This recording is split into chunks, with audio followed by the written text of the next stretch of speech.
Well, welcome everybody. This is a workshop on the Student-Faculty Collaborative Mini Grants.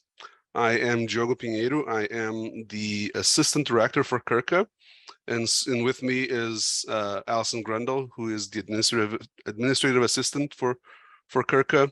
And we're here to tell you about the basics of applying for these Student-Faculty Collaborative Mini Grants and to answer any questions that you might have.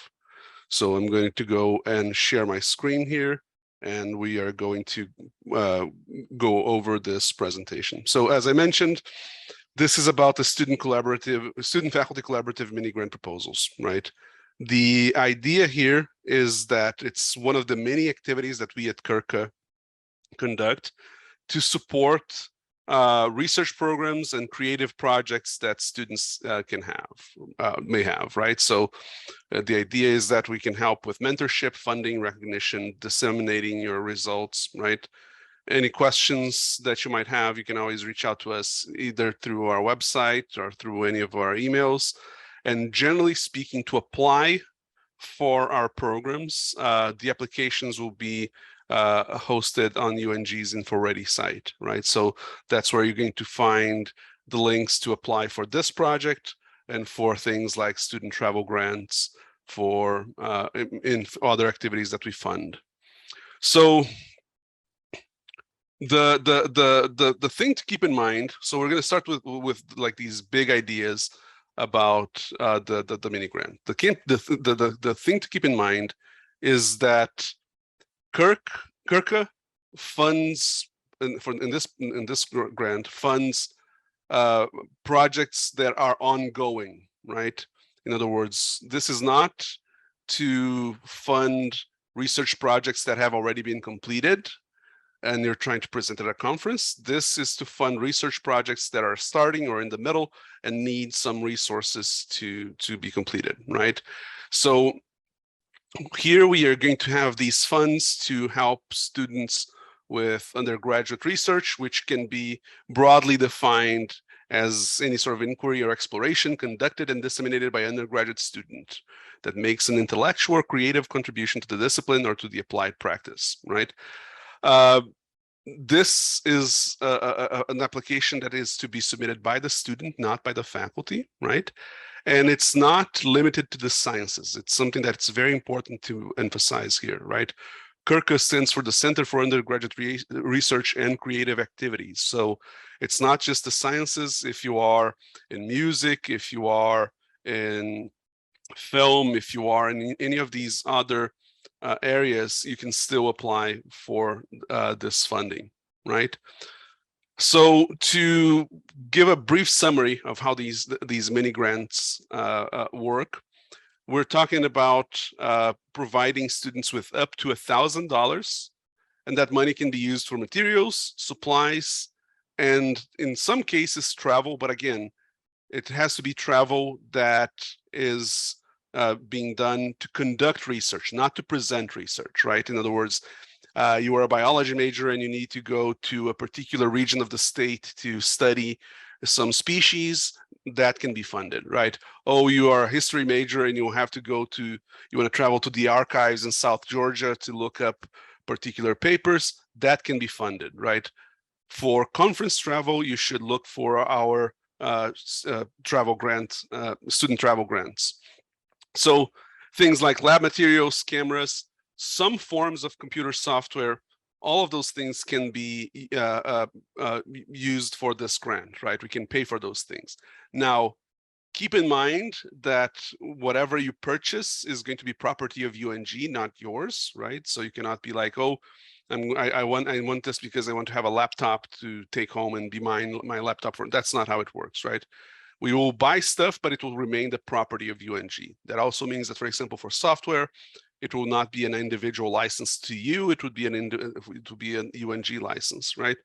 So, but the range of what the things that we can pay for is pretty broad, as long as it's stuff that's related to the conducting of research. The applications are due September 30th by midnight, right, 11:59 p.m.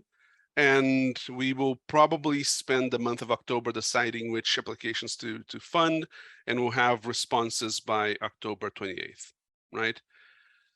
From the perspective of, let's say that you were awarded as that $1,000. From the perspective of the grantee, there's a few things that we require of you. One, you have to be working closely with your mentor, right? You cannot just like, I'm going to take the money and I'm going to, right? In other words, you have to be consulting with your mentor. You have to be working with them to make sure that the things that you're trying to buy are necessary, are important. We ask you to present your research results, right, after you've completed your results, either at our annual research conference or at any other conference that may be relevant to you. And then by the end of the academic year, you would write a report summarizing the things that you've done with the money, right? What have you done? What were you able to accomplish because of this money, et cetera, et cetera. So how do we decide who we're going to fund? Well, we're going to have a committee composed of faculty members. These members will come from different disciplines.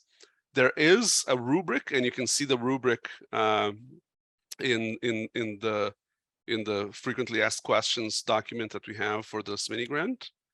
And so what will happen is that faculty members will go through the proposals, they're going to read through the proposals, and they're going to score those proposals based on that rubric. The proposals that score the highest, of course, will get priority for funding, right? Because of the way that the committee is assembled, right? It's faculty members from different fields. It's important to have your proposal written in lay terms so that, I'm a sociologist, you're in physics, I should be able to understand what you're trying to do in your physics project, right? If you write a proposal that only professors in physics would be able to understand, it would be hard for us to evaluate, right? So you have to be able to write your proposal in lay terms so that, you're in biology, but a professor in English is able to evaluate the proposal, or vice versa, right? So that's how we rank the proposals so that we can say, okay, we're going to fund the top 5 here according to these scores. And the proposals are supposed to have essentially 4 different elements. The first one, and perhaps the most important one, is your narrative. We'll talk about a little bit in a second what the narrative is supposed to include, but it's generally you telling us why that project is important, why it matters, et cetera, et cetera. We'll get into that in a second. Second is the proposal budget, which is going to be, I want to spend X amount of dollars on this thing, on that thing, et cetera. Third is a mentor support letter. So if you don't have a mentor that you're working closely with, you should really find one. And they're going to essentially say, yes, this person can do this. And we support their efforts, blah, blah, blah, right? And then finally, certifications, which are going to be just, signing all these different forms, and will generally be done electronically. So with regards to the proposal, which, as I said, is going to be like the really key thing in your application, your narrative should include the aims and objectives of your research project. What are your goals with that research project, and what are the expected products? And here by expected products, we're talking about, oh, I want to write a paper, I want to present at a conference, etc. The methodology that you're going to be using and your familiarity with that methodology. Why is this project important, right? The significance and the rationale. What sorts of impacts will this have on your career, right? We want to be able to help you in your career, right? Oh, this is going to make me a more competitive grad school applicant, et cetera, et cetera. Timeline is going to be important, right? We want to be able to make sure that you're going to complete your project within a timely manner. References that you've cited, and then of course, all of this is supposed to be 3 pages maximum, not including the references, right? So you can write 3 pages of text and have like a 4th page for references. So we're going to go into each of these items in a little bit more detail, so that if you have any questions at the end, we can talk about it more. So your aims and objectives are going to be the descriptions of your project, right? Oh, my project entails me doing step 1, step 2, step 3.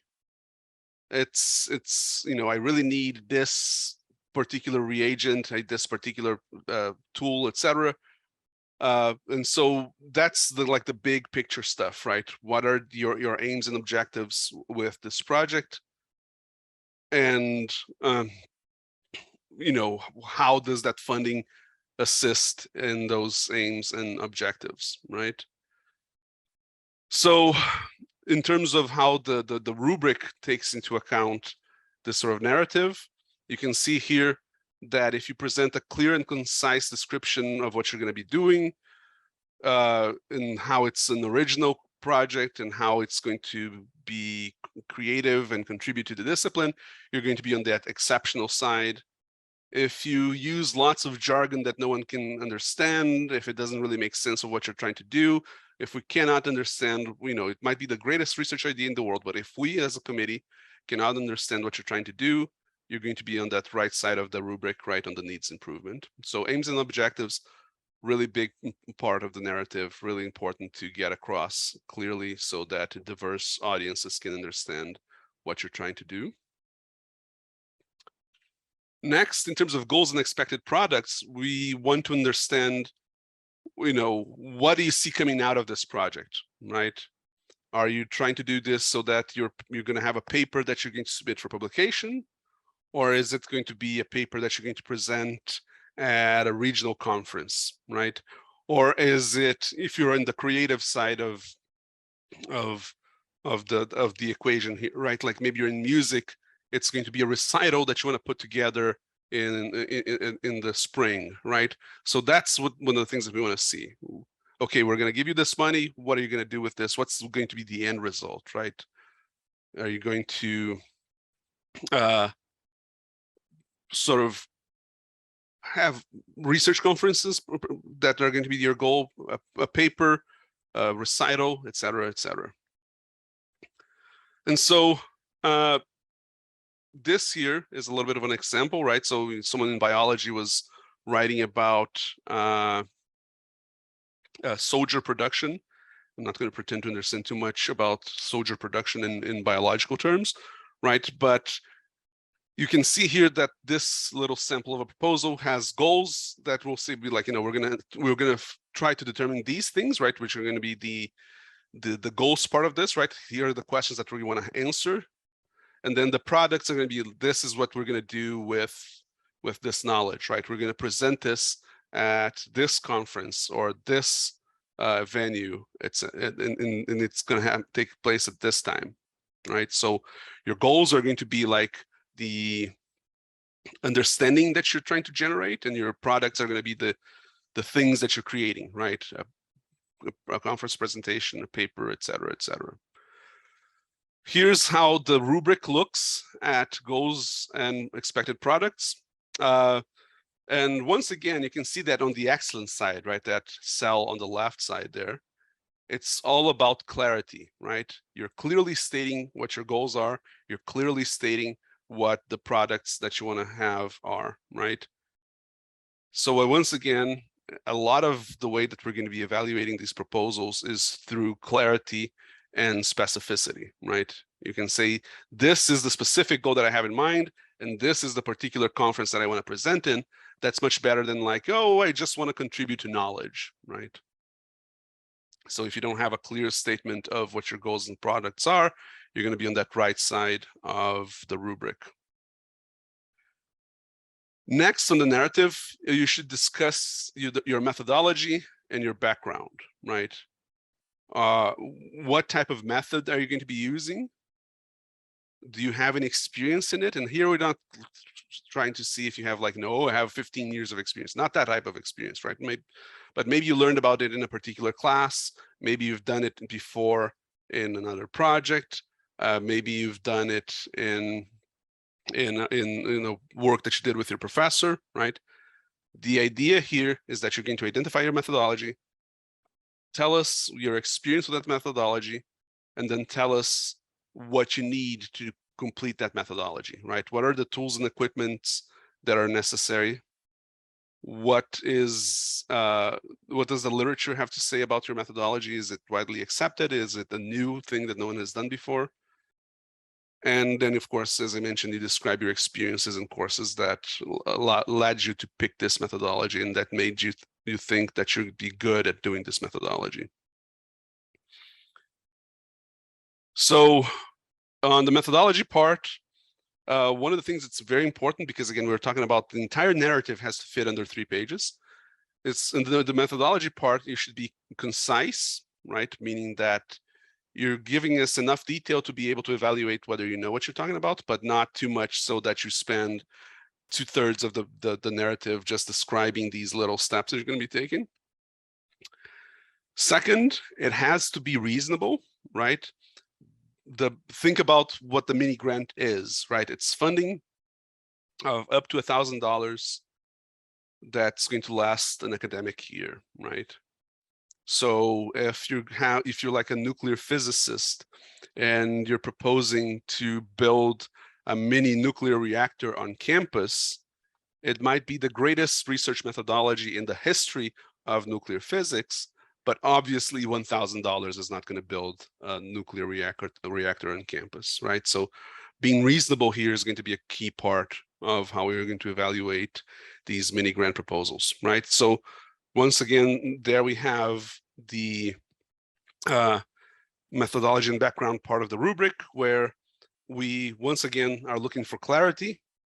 We're looking for how reasonable it is, right?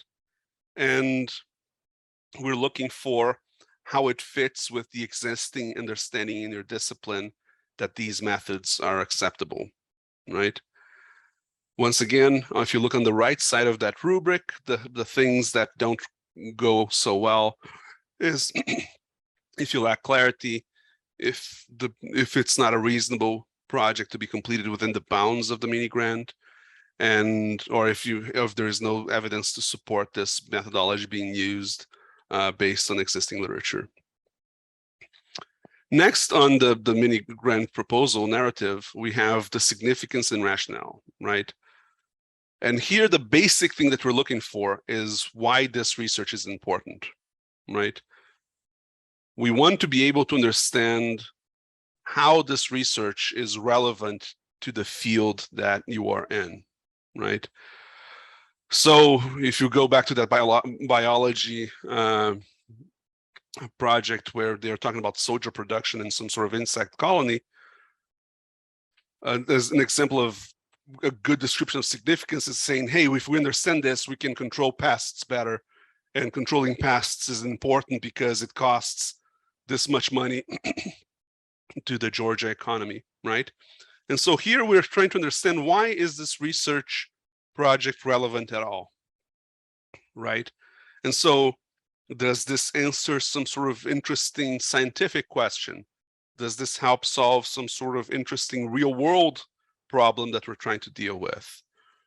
And so, or is this just something that's going to confirm for the thousandth time results that we already know, right? So that's where the significance and rationale comes in. Once again, here we have the rubric so that you can see how you evaluate this. And if you can make a good case that these activities fit into this sort of broader scholarly or creative field in a way that provides interesting results, interesting products, etc., you'd be doing well on the left side of that rubric there. Next, your mini grant narrative should also include how this is important to you personally, right? Are you someone who's trying to get into grad school?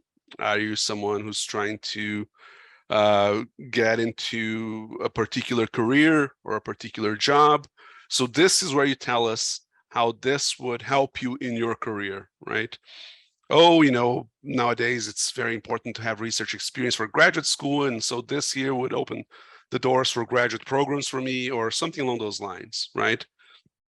So that it helps us understand your motivation to be involved in this project, right? How does this help you get where you want to go, right? Either because you have a particular career goal in mind, a particular graduate school in mind, a particular type of community involvement in mind. This is where you would explain to us why this is important to you, right? And again, if you look at the rubric here at the bottom of the slide, it's all about clarity, right? If you can be clear into how this is going to help you get into grad school, get into the jobs that you want, etc., it's much better for your proposal.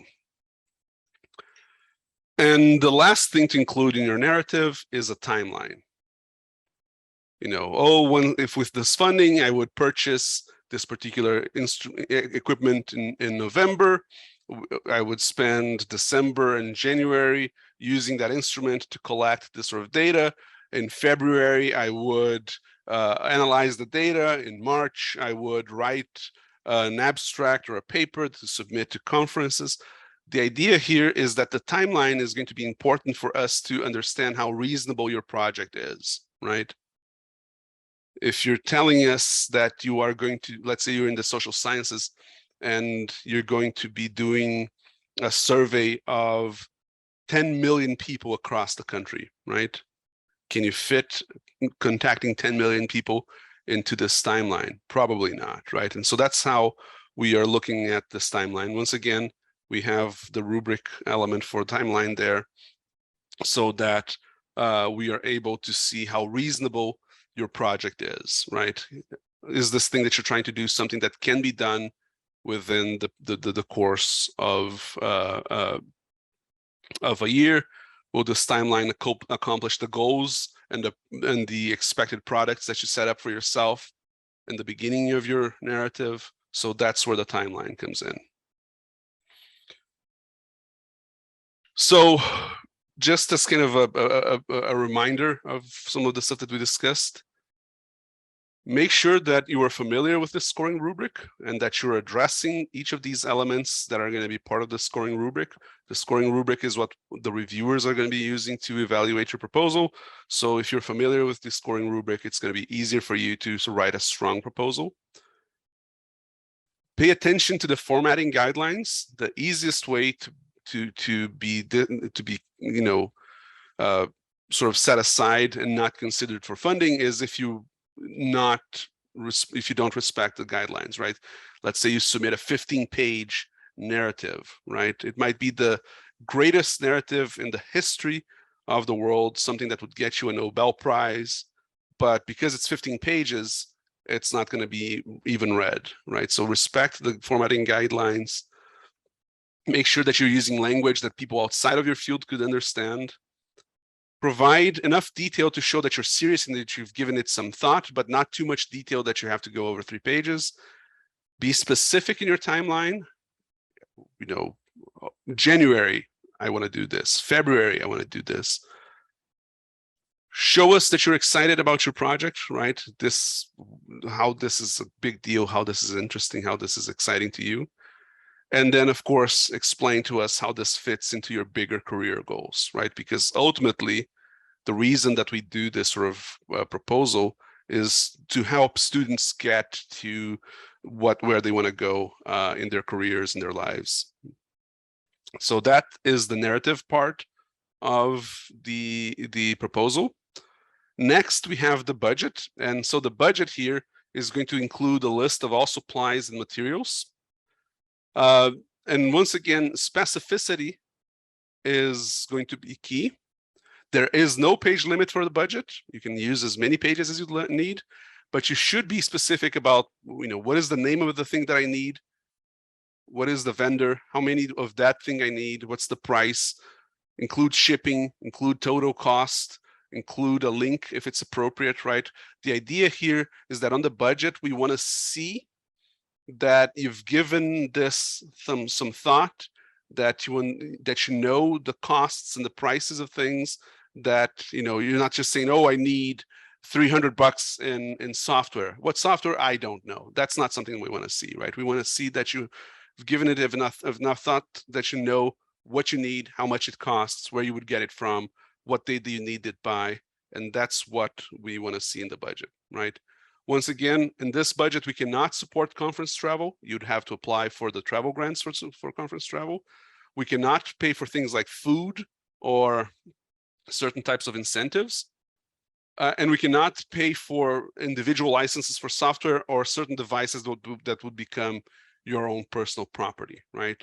Everything that you're going to buy, that you're going to use, is going to ultimately become UNG's property, right? So the idea here is that it cannot be something that's like, oh, I want a laptop and it's going to be my laptop for the rest of my life. That's not what we are doing here. So budget, be detailed, provide as much information as you can, show us that you've done the basic research on the costs, on the dates that you would need it by, or where you would buy it from, right? Don't just say, oh, I need lab materials, $500, and we don't know what lab materials are. Finally, in terms of these things that you are going to be submitting, these documents that you're going to be submitting, you should have a mentor support letter, right?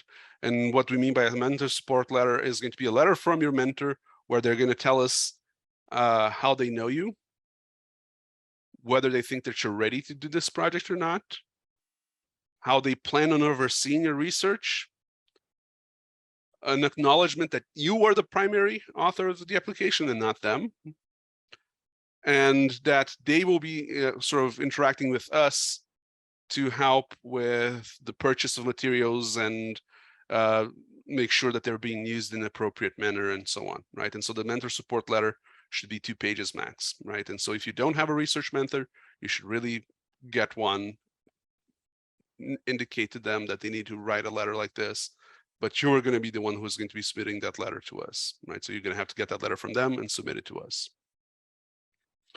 Now, besides these 3 documents that you're going to be submitting, there will be a bunch of certifications that will be done via electronic signature on InfoReady, right? You're going to have to acknowledge that it's your own work. You have to acknowledge your commitment to present your research, that you're going to write a report at the end of your project. You're going to understand that if you have any sort of IRB requirements for your research, if your research includes human subjects and you need IRB approval, you're going to indicate that you understand that you might need to get IRB approval. You understand that all requests must be made by March 31st, and that the things that you're going to buy will remain property of UNG, right? And then, of course, you have to also certify that you're going to comply with UNG and USG regulations. But again, this is not a separate document. This is going to be you signing digitally that you understand these things. So to review everything that we've talked about so far, deadline September 30th at midnight. You're going to submit your proposal narrative, which is going to be 3 pages of text plus however long you need for references at the end, a budget with no page limit, a mentor support letter, and you're going to be doing a bunch of different electronic signatures to certify that you acknowledge all the requirements that we have in place. If you have any additional questions, you can ask them now. But if not, if you think about something that you want to talk to us about later on, you can send us an email at curca@ung.edu. So does anybody have any questions, any comments or concerns that we can address now?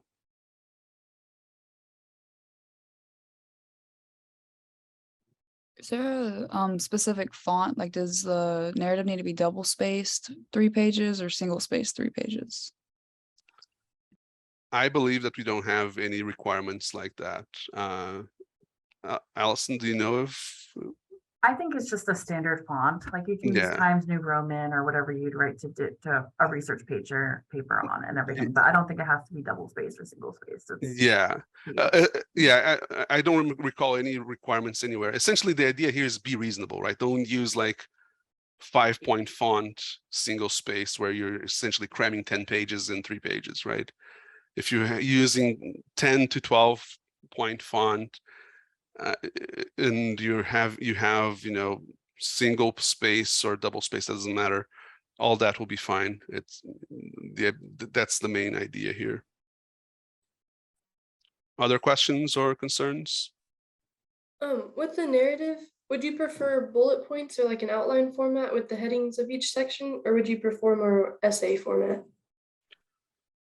Well, it depends on whether you can get across how integrated your project is, right? So normally we call it a narrative because it's easier to answer all those things if you're building on each section, right?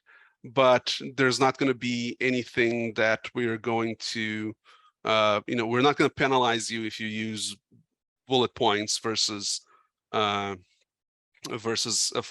a text, or if you break it down into different sections, right? That's not part of the way that we evaluate those narratives, right? This is one of the reasons why it's so important to look at the rubric, right? If you want to use bullet points, that's fine, but then you have to make sure that the way that the bullet points are flowing, the big picture is clear to the reviewers, right? That you are building on each bullet point so that reviewers can understand the methodology, how it's important for your career, et cetera, right? So there's no specific way that you should do it, as long as it gets these ideas across to the reviewers in a way that makes sense to them. Okay, thank you. That makes sense.